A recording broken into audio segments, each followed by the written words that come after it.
100% PSG, toute l'actualité du Paris Saint-Germain.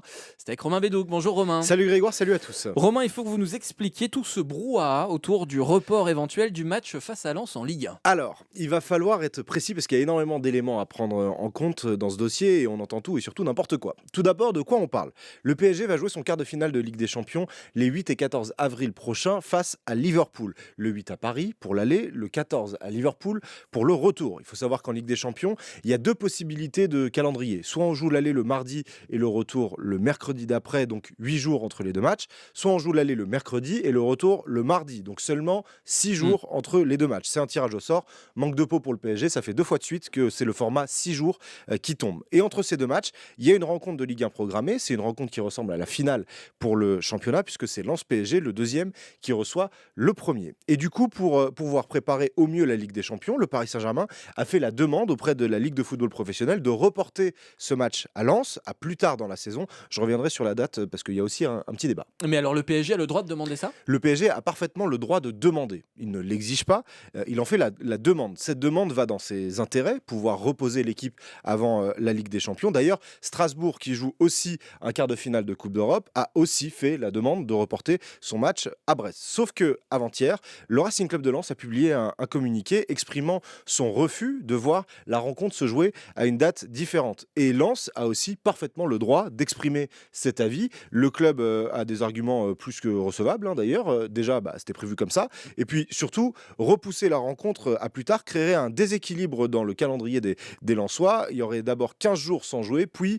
toute la fin de saison avec des matchs tous les 3 jours. Donc chacun fait jouer ses intérêts et a raison pour obtenir gain de cause. Mais alors dans ce cas-là, comment on obtient gain de cause? C'est une question intéressante parce qu'il y a encore peu, j'étais certain que pour reporter une rencontre, il fallait l'aval des deux clubs.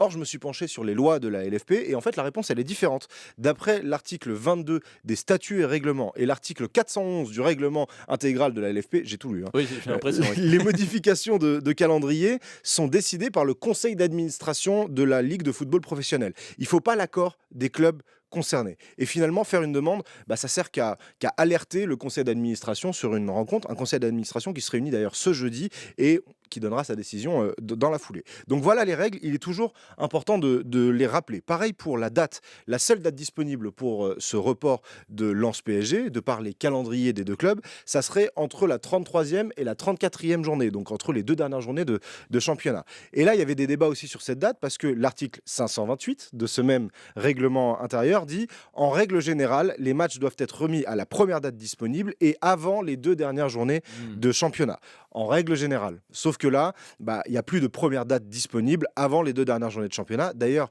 c'est déjà arrivé par le passé. En 2024 notamment, Marseille avait obtenu le report de son match entre les 2 dernières journées de championnat pour mieux préparer ses demi-finales de Ligue Europa. Et alors ça arrive souvent que des matchs soient déplacés pour privilégier les clubs engagés en Coupe d'Europe? C'est ultra fréquent. C'est pour ça que même si je comprends les requêtes des Lensois et je peux même être en accord avec le fait de vouloir garder ce match à la date initiale, je comprends pas qu'on en fasse tout ce tintouin depuis 2 semaines. Depuis 2003, la LFP aménage quasi systématiquement les calendriers des clubs engagés en Coupe d'Europe pour favoriser leurs chances de qualification. D'ailleurs, c'est pas la seule à le faire. La Ligue portugaise a repoussé, il y a 15 jours de ça, les matchs du Sporting et de Braga entre leurs huitièmes de finale de Coupe européenne. En France, c'était le cas pour le PSG l'an dernier en Ligue des Champions. Pareil pour Marseille, Monaco et Lille en 2024, Rennes en 2019, Lyon et Bordeaux en 2010. J'ai pris des exemples de plein de clubs différents parce qu'il y en a à l'appel des exemples comme ça et certainement pas que pour le PSG. C'est dommage de faire passer cette volonté commune de la LFP, privilégier les clubs européens, pour un caprice du Paris Saint-Germain. Ce qui est marrant, c'est que je me rappelle des débats l'année dernière quand le match face à Strasbourg entre les 2 demi-finales de Ligue des Champions n'avait pas pu être reporté et ça allait pas non plus parce que le PSG faussait la course à la Ligue des Champions en envoyant qu'un seul titulaire, c'était João Neves à Strasbourg. Donc c'est pas bien quand on joue, c'est pas bien quand on joue pas. Donc voilà, on verra ce que la LFP va décider demain et surtout vivement que cette polémique de trêve internationale, parce qu'on a quand même pas beaucoup d'autres actualités en ce moment, vivement que cette trêve se termine et qu'on passe à autre chose. Ouais, et on saura donc demain à quelle date sera joué ce Lens PSG. Merci beaucoup Romain, belle journée à vous et on se dit à demain, À demain. puisque 100% PSG c'est tous les matins 8h40.